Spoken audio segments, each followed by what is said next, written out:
Sementara Zalario yang lebih rasional, yang mengetahui dirinya lebih lemah dari Fen, lebih memilih ikhlas dan gak mau ngajak ribut dengan Fen.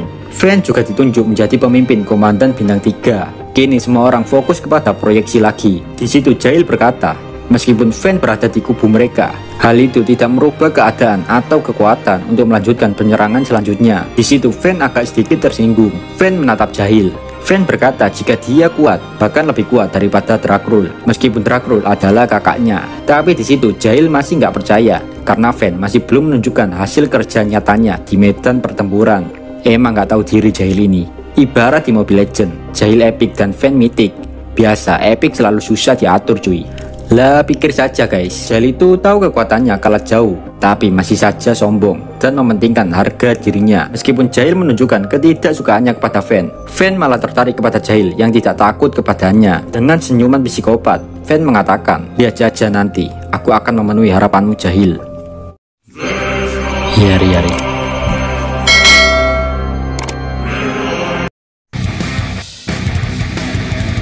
Bagi Fen yang udah disegel oleh Veldanava, pemandangan yang sekarang seperti layaknya mimpi. Dan waktu dulu cuma Filwe yang mengunjungi dirinya. Makanya Fen sangat menikmati kebebasannya sekarang. Sejak Filwe diberikan tugas oleh Veldanava mengawasi Fen, Filwe jadi lebih sering mengobrol dan akhirnya mereka berdua menjadi teman. Sejak Fen disegel oleh Veldanava, Fen mengetahui arti dari kesendirian dan kesepian. Oleh sebab itu, Fen sangat menghargai Filwe sebagai teman satu-satunya. Di situ, Fen dengan semangat mengatakan jika dirinya yang akan mengurus kakaknya yaitu Drakrul. Di situ, Dino tidak sepakat untuk menyerang Drakrul. Dino berpikir jika Fen memang kuat, tapi nggak mungkin bisa mengalahkan Drakrul. Dino berkata kepada Filwe, "Jodoh mati Filwe. Jika kita melepaskan Fen, bukankah kita akan kehilangan alasan mengapa Drakrul menjaga menara surga? Menara surga adalah tangga untuk menuju istana bintang surgawi. Itu adalah satu-satunya tempat bagi siapapun yang tidak memiliki kunci untuk pergi ke gerbang utama. Dan di tempat itu, Drakrul lah yang menjaganya." Sontak Filwe berubah pikiran dan berkata, "Aku percaya pada Fen, tapi kekhawatiran Dino patut diperhitungkan. Jadi saya pikir solusi terbaik untuk masalah ini adalah mengirimkan beberapa orang untuk mendampingi Fen." Melihat Dino yang tidak percaya dengan kekuatan Fen, Filwe pun menyuruh Dino untuk ikut Fen agar Dino tahu seberapa kuat Fen. Fen juga nggak masalah jika Dino ingin melihat kekuatannya. Dino pun sebenarnya terlalu malas untuk melakukan itu. Namun karena perintah Filwe, Dino pun mengangguk setuju untuk mengikuti Fen. Tapi Dino nggak ingin dia terlibat pertempuran dengan Drakrul sendirian. Dino pun menyeret Pico dan Grazia agar ikut menemaninya melawan Drakrul. Namun Pico dan Grazia menolak. Mereka beralasan jika sebelumnya mereka udah mati-matian bertarung melawan Ren. Dan kalian tahu sendiri, itu cuma alibi. Nyatanya mereka berdua cuma nyantai minum-minum dengan Ren. Pico dan Grazia emosi atas keinginan Dino yang semena-mena. Di situ Dino juga nggak merasa bersalah atas permintaannya. Filwe yang melihat hal itu menyimpulkan jika Pico dan Grazia harus ikut juga mendampingi Fen untuk menyerang Drakrul. Leon juga disuruh untuk ikut dalam aksi penyerangan Drakrul kali ini. Jadi ada 4 orang yang akan mendampingi Fen, yaitu Leon, Grazia, Pico, dan Dino. Filwe pun meneruskan ucapannya di depan semua orang jika Fen akan menjadi umpan dalam penyerangan kali ini. Sontak Dino tanya, "Lalu siapa target sebenarnya penyerangan ini bos?" Dino sebenarnya tidak peduli siapa target dalam misi tersebut. Namun Dino memerlukan informasi itu agar saat bertemu atau berbicara dengan Rimuru, Dino mendapatkan informasi yang menguntungkan untuk Rimuru and the gang. Filwe pun menjelaskan jika mereka kini cuma hanya membutuhkan Dragon Vector milik Veldora untuk membangkitkan Veldanava. Sambil mengatakan itu, Filwe melirik Dino. Sontak Dino yang melihat sorot mata Filwe seketika salting.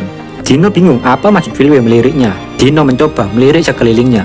Takutnya Filwe salah lihat.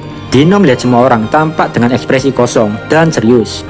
Zalario di situ hanya diam. Dino berpikir mungkin Zalario masih berada dalam dominasi. Leon yang baru datang sepertinya tidak peduli dengan ini semua. Sementara Jail dan Fen tampaknya tidak tahu apa-apa tentang Dragon Vector. Dan ini pertama kalinya mereka mendengar itu. Jadi mereka ngikut-ngikut aja. Sedangkan Grazia dan Pico mengambil kesempatan untuk bersembunyi di belakang Dino. Dino nggak punya pilihan lain selain menganggukkan kepalanya.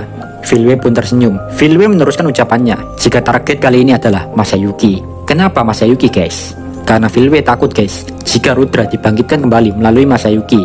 Takutnya Michael diambil alih. Semua orang tidak ada yang menyela ucapan Filwe dan hanya menatap Filwe dengan wajah penuh kekosongan. Filwe pun melanjutkan ucapannya. Posisi Veldora adalah di dalam labirin. Labirin itu sangat merepotkan. Jadi kita mulai dulu aja dari Masayuki. Jika kita mengurangi kekuatan tempur lawan, maka hanya menunggu waktu, Veldora akan keluar sendiri dari labirin terkutuk itu, ucap Filwe. Dino yang sudah mengetahui target dari rencana Filwe ingin segera memberitahu Masayuki secepatnya. Namun Dino tidak bisa melakukan apa-apa karena kendali Michael juga sudah diperkuat. Bahkan jika Dino melakukan telepati dengan Rimuru juga nggak bisa, karena bakal langsung ketahuan dan Dino akan langsung dicap sebagai pengkhianat. Dino nggak punya pilihan lain selain berdoa adanya keajaiban agar bisa memberitahu Rimuru dan yang lainnya agar tidak terlalu mencolok. Dino bertanya lagi, lantas apakah kau mengetahui di mana tempat Masayuki, Filwe? Filwe hanya tersenyum dan berkata, itu pertanyaan yang bagus, Dino. Velzat pun menunjukkan di mana tempat Masayuki berada dan telah dikonfirmasi jika Masayuki berada di Ingracia. Vega, aku akan menyerahkan misi ini kepadamu. Bagaimana pendapatmu? Ucap Filwe. Bagi semua orang, ini bukan pertanyaan, namun perintah. Namun Vega yang otaknya sedikit geser, atau secara kasarnya tolol gitu aja. Vega berkata, serahkan masalah ini padaku. Aku mengetahui seluk-beluk dari negara Ingracia.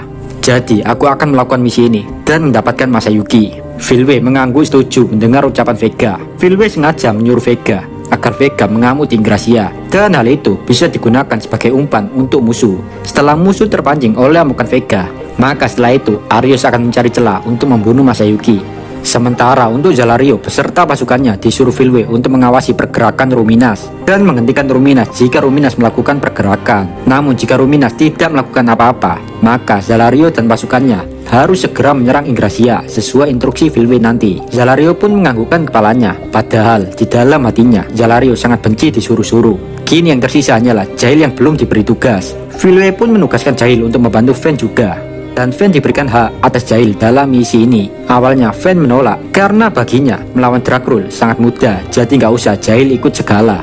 Namun Filwe tetap memaksa dengan alasan untuk pencegahan saja dan bisa meringankan kerja Fen untuk melawan Drakrul. Rencana pun telah selesai dibuat dan Velzat melapor ke Michael. Michael pun angkat bicara setelah itu. Michael berkata, semuanya sesuai instruksi Filwe.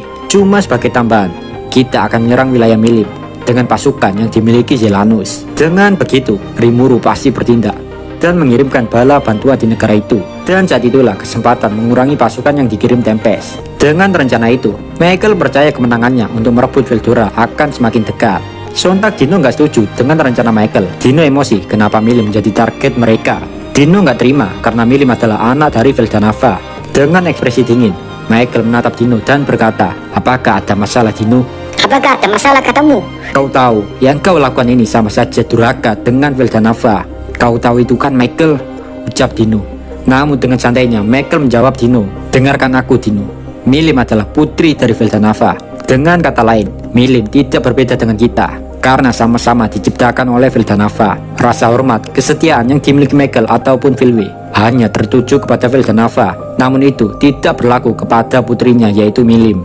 Jail di situ juga setuju dengan rencana Michael, karena dulunya Jail memiliki dendam dengan Milim. Waktu itu Jail dihancurkan Milim saat memakai wujud papanya Kagali. Sebaliknya, Jail menatap Dino dengan tatapan jijik. Di situ Filwe menenangkan Dino. Filwe mengatakan jika tindakannya ini masih wajar-wajar saja. Dino yang mendengar ucapan Filwe hanya bisa bengong. Dino tidak bisa percaya apa yang dilakukan Michael dan kawan-kawan. Dan akhirnya perang Tenma akan segera dimulai. Di lain cerita, tepatnya di negara Leon, semua orang sepakat untuk merawat Tiris di dalam labirin. Tentu saja Kagali juga ikut untuk ke Tempest. Sebelum balik ke Sarion, Rimuru memberikan Sylvia HP merek Xiaomi agar lebih mudah dihubungi jika terjadi apa-apa dan bisa mabar Mobile Legends jika musuh belum menyerang mereka. Setelah menerima HP barunya, Sylvia pun pulang ke Sarion untuk menjaga anak tercintanya yaitu Elmesia. Rimuru kini juga menjalani hidup normalnya lagi dengan sangat sibuk karena terlalu banyak tumpukan dokumen yang belum Rimuru selesaikan. Biasa pak, namanya juga Hokage, pemimpin negara. Meskipun begitu, Rimuru nggak ambil pusing dan enjoy aja gitu.